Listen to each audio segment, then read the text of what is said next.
స్వామి creations 456 ప్రేక్షకులకు నమస్కారం.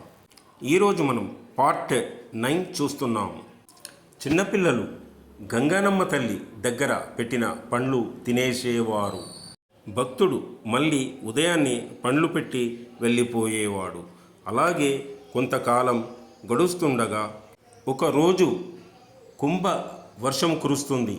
అప్పుడు చిన్నపిల్లలు ఎవ్వరూ రాలేదు. ఆ పండ్లు అలాగే అక్కడే ఉన్నాయి.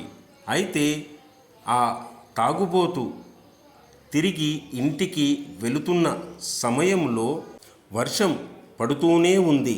సరే, గంగమ్మ గుడి దగ్గర నిలుచుందాం అని గుడి దగ్గర వచ్చాడు. ఏం జరిగిందంటే త్వరలో పార్ట్ 10